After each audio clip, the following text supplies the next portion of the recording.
अनंत कोटि संतों की जय। गुरु को सुमिरन कीजिए न गुरु को धरिए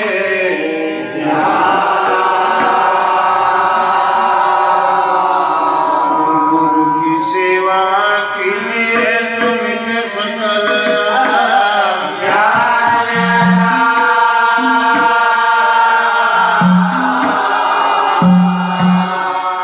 गुरु की मूर्ति चंद्रमा न सेवक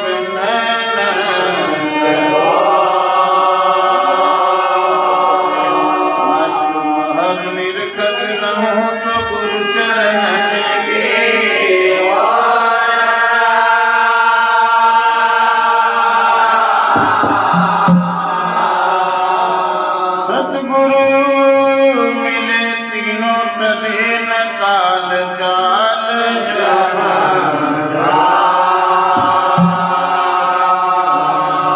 सिर नवावत गिर पड़े तो लख पापों का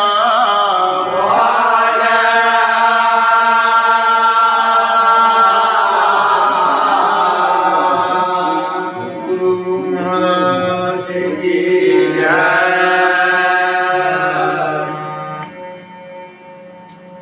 आनंद को घर पाया मैंने आनंद को घर पाया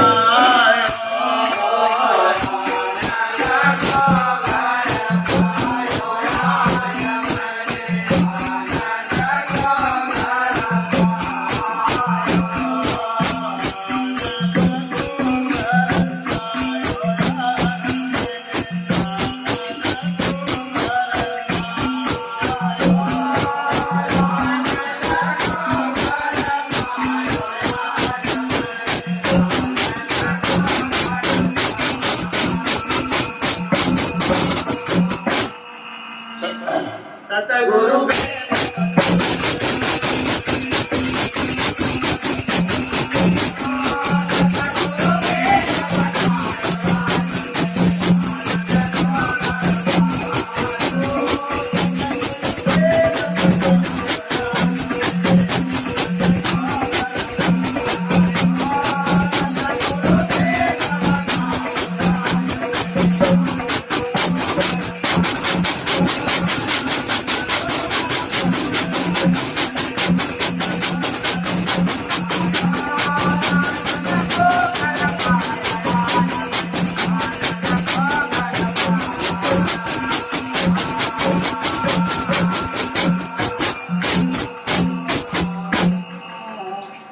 सतगुरु भेद बतायो आज मैंने आनंद को घर पाया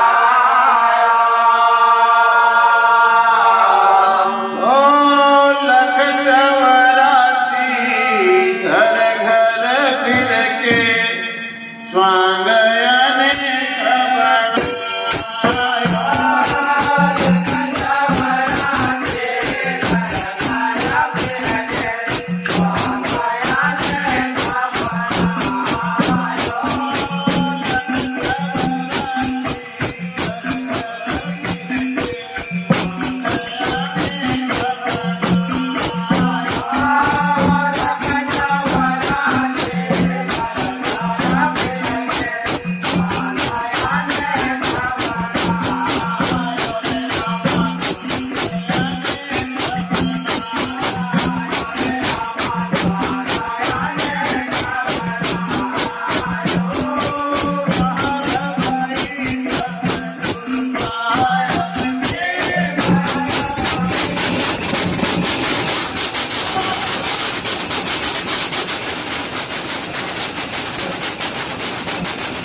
मानव जीवन को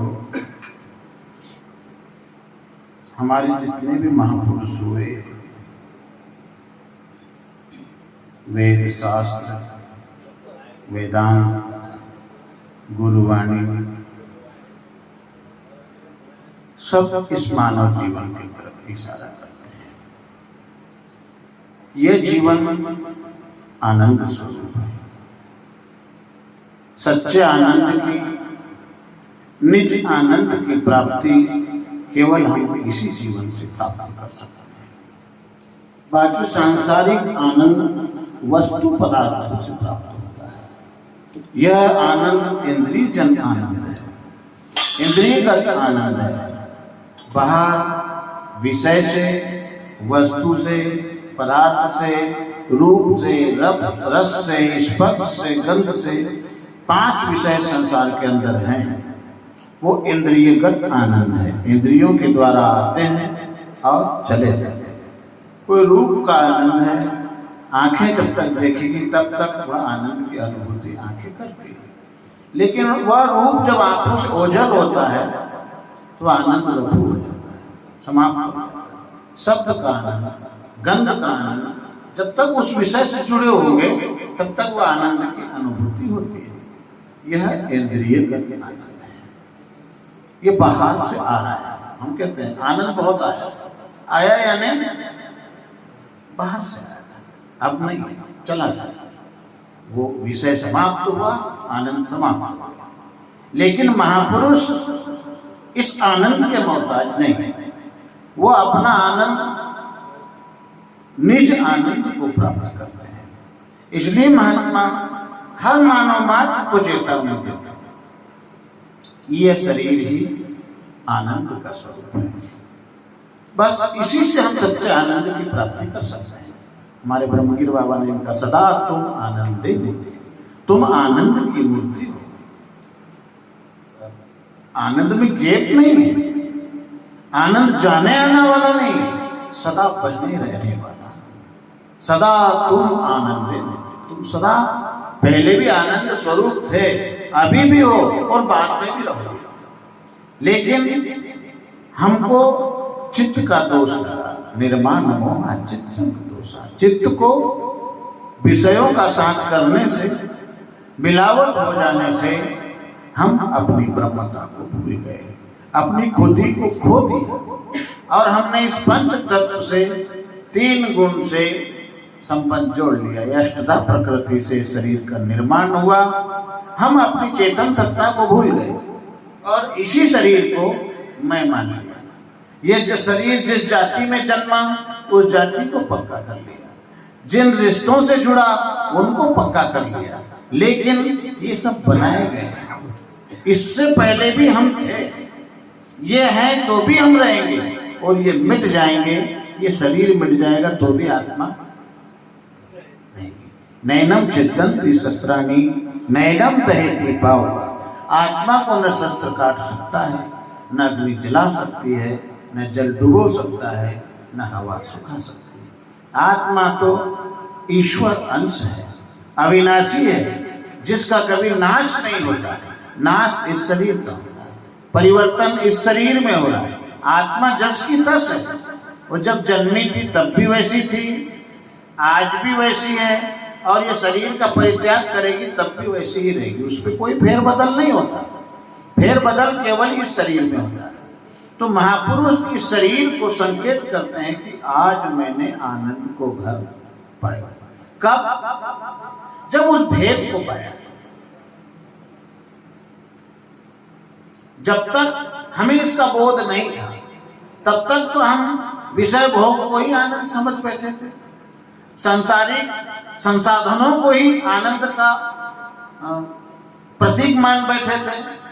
परंतु हमारे महापुरुषों ने, हमारे गुरुओं ने, जब हम उनकी छत्र छाया में जाते हैं और कोई ब्रह्मनिष्ठ सद्गुरु हमको मिल जाए और वो हमको लखा दे, लखाना और दिखाने में अंतर होता है। लखना यानी जना देना। एक चौपाई में रामायण में तुलसीदास जी ने कहा, जय जानत तेव देव जनाई, और जानत जानत तुम ही हो गए। जानते जानते एक दिन ऐसा आता है कि जानने वाला खत्म हो जाता है और जिसको जान रहा था वह खुद ही हो जाता है। जैसे उदाहरण के तौर पर जो भगवान को खोजने के लिए जाता है तो खुद गायब हो जाता है और खुद ही भगवान हो जाता है। भगवान किसी को मिला नहीं आज तक। जो ढूंढने के लिए गए वो खुद भगवान हो गए, क्योंकि भगवान मिलेगा किसको? दो तो है नहीं, वो ब्रह्म तो एक से सवा भी नहीं है, एक ही है, दो है ही नहीं। तो दो अगर मिलेगा तो दो हो गए, एक मिलने वाला और एक जिसको मिला है, दो हो गए। तो किसको भगवान मिलेगा? भाई ब्रह्म मिलेगा किसको? जीव को। जीव को ब्रह्म मिला होगा। जीव की ताकत है कि वो ब्रह्म का अनुभव कर ले। जीव बुद्ध छोड़ ब्रह्म बुद्ध आवे। जीव भाव खत्म हो जाएगा तो वो ब्रह्म जैसा हो जाएगा। खुदा ही ब्रह्म तो है, खाली एक जीव भाव उसके भीतर आया है, बस वो बुद्धि के अंदर परिवर्तन हो जाए। तो हमारी बुद्धि ने जो स्वीकार किया है, हमारी बुद्धि की भ्रांति का निवारण कर रहा है भजन, कि आज मैंने आनंद को घर पाया। आनंद का घर क्या? ये शरीर तो हमको पहले से ही मिला था, पर हम इसके मूल्य को जानते नहीं थे कि ये है क्या। हम तो इसको विषय भोग का साधन ही मानते थे। जो 84 में किया है वो इसमें भी करते थे। खाना पीना, सोना, जागना, नींद, आहार, मैथुन, ये तीनों क्रियाएं संपूर्ण प्राणी मात्र इस सृष्टि का करता है। हम भी वही करते हैं। हम भी बच्चे पैदा करते हैं, घर मकान बनाते हैं, खाते हैं, निकालते हैं, सोते हैं, जागते हैं और जीवन लीला समाप्त हो जाती है। तो यही क्रम सब प्राणी करता है। बस केवल इसका बोध था, नींद, आहार और मैथुन। इसके अलावा मैं कौन हूं, मैं कहां से आया हूं, मुझे यहाँ क्या किस करने के लिए भेजा है, इस बात से हम अनभिज्ञ थे। वो तो कोई पूर्व जन्म के पुण्य उदित हुए और सदगुरु ने हमारे ऊपर दया दृष्टि की, तब कहीं जाकर हम अपने भेद को समझे कि मैं क्या हूं। सिंगाजी बाबा को इतने से पे बहुत हुआ, ये ज्यादा आडंबर कहीं नहीं सुना। सिर्फ मनरंगी बाबा गा रहे थे और सिंगाजी बाबा ने सुना। समझी ल मना भाई, अंत ना हो कोई। आप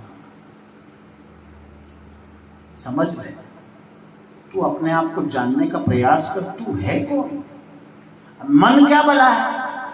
मन कोई ब्रह्म से अलग नहीं है भाई। तरंग जल से अलग है भाई। तरंग कहां बना? जल। अब जल होश खो बैठा, जल ने अपने आप को तरंग मान लिया। जल कभी होश में है कि तरंग मेरे से बनी है, मैं तरंग नहीं हूं। जैसे भगवान श्री कृष्ण गीता में कहा, संकल्प ही मन है। और संकल्प को कैसे काटा जाए? तो कहा कि असंकल्प जय कम, संकल्प को असंकल्प से काटा जाए विवेक के द्वारा। कि ये जो संकल्प उठा है, ये जो लहर बनी है, किससे बनी? पानी में लहर बना कैसे? हवा से।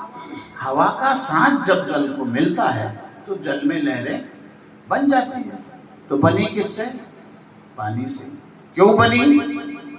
हवा का साथ से। हवा का उसको संग मिला तो जल हिल गया, लहरें बन गई। अब बन गई तो कब तक बनेगी? जब तक हवा चलेगी। और हलचल कहां तक है? जहां तक हवा की पहुंच है। तल में जल बिल्कुल शांत भरा हुआ है। जहां तक हवा टकरा रही है वहां तक उसमें लहरें बन रही है। बाकी हमारी चेतन सत्ता जो है अंतःकरण में, वो बिल्कुल निर्मल शुद्ध स्वरूप है। जितना हमारे बुद्धि ने, विकारों ने जितना हमको घेर रखा है, वही तक इसकी हलचल है। पर बुद्धि जो निर्णय करने वाली थी, बुद्धि अज्ञान हो गई, ना समझ हो गई, और उसने उसी को स्वीकार कर लिया कि मैं यह शरीर हूं, मैं किसी जाति का हूं, मैं किसी का रिश्तेदार हूँ, मैं किसी का पिता हूँ, किसी का पुत्र हूँ, बंधु बांधव, ये अनेक रिश्तों में वो बंध गया। अब जल को कभी होश आ जाए कि मैं लहर नहीं हूँ, लहर मेरे से बनी है, तो बन जाए। पानी को लहर छोड़कर जाएगी, लहर पानी को छोड़कर नहीं जा सकती। और हवा शांत हो गई तो फिर लहर फिर क्या कहाँ गई? लहर वही पानी हो गई। तो हमारे भीतर भी कभी कभी बाहर के विकार आ जाते हैं, तो हम वो विषय जैसा ही काम करने लग जाते हैं, उसी विषय में परिवर्तित हो जाते हैं। वो विषय जब शांत हो जाता है तो फिर हम अपनी खुदी में चले जाते हैं, फिर उसके ऊपर पश्चाताप करने लग जाते हैं। तो इसी प्रकार मन ने प्रभावित सबको किया। आज यहाँ सिंगाजी बाबा ने समझ लिया, मनरंजन बाबा ने समझाया कि मन क्या चीज है। तो मन को बोध करा रहे हैं कि तू क्या है? आप निरंजन निर्गुण। तू क्या है? तू निरंजन है, तू निर्गुण है, तू अविनाशी है, तू अजन्मा है, तेरा न जन्म है न तेरी मृत्यु है। तू अपने आप को समझने का प्रयास कर। तो हम उसको कहाँ देखेंगे? वो मन में ही छुपा हुआ है। हमारा स्वरूप मन के ही अंदर छुपा हुआ है, गोलमोल है। मेरा मन दर्पण। मन क्या है? मन दर्पण है। जैसे हम रोज शीशे के सामने जाकर खड़े होते हैं और वो शीशा हमको अपना रूप दिखाता है। ये रूप को शीशा दिखाता है कैसा है, कहाँ काला लगा है, कहाँ गड़बड़ है, सुंदर है कि असुंदर है। वो शीशा हमको हमारे रूप से पहचान कराता है। इसी प्रकार मन भी हमारी पहचान कराता है, पर कब? कि मन साफ हो जाए। बस मन में जो गंदगी मिली हुई है वो गंदगी साफ हो जाए, मन निर्मल हो जाए।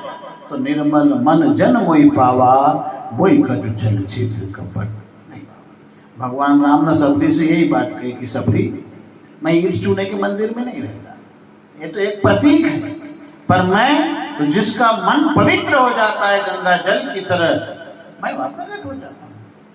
मैं विकारों में नहीं रहता। बस ये विकार रहित मन हुआ कि मेरा प्रादुर्भाव वहां हो जाता है। जो मन नाम की चीज है वो मन ही परमात्मा का रूप धारण करके और खड़ा हो जाता है। इसी प्रकार यहाँ भजन का भाव जो है वो कह रहा है कि आज मैंने आनंद को घर पायो। कब? कि सदगुरु ने जब वो भेद बताया। नहीं तो मैं तो अपने आप को समझते ही नहीं था। भाई हीरा अगर कोई नासमझ व्यक्ति को मिल जाए तो वो क्या समझेगा हीरा को? वो तो कांच का टुकड़ा समझेगा उसको। रतन अमोलक मिलिया भारी, कांच समझकर दीना डारी। अमूल्य रत्न मिला है मानव जीवन के अंदर, एक एक श्वास, जिसको हीरे और मोतियों की उपाधि थी हमारे महापुरुषों ने, परंतु वो हमको समझ आ जाए। सिंगाजी बाबा ने हमको समझ दी है। क्या कहूँ कह जाट हूँ, क्या बजाऊं ढोल, एक श्वास में जाए 3 लोग का मोल। हीरे की तो 1 8 2 4 करोड़ कीमत होगी अगर कोई जौहरी उसकी समझ के द्वारा उसका आकलन कर कीमत का करे तो। लेकिन हमारी श्वास तो जिसका कोई मोल ही नहीं, 3 लोग की संपत्ता धर दी और एक श्वास रख दी। जो श्वास हमारी संसार के विषय भोगों में बर्बाद होती है। तो ये परिचय किसने कराया? गुरु ने। जो श्वास हमारी व्यर्थ के विवाद में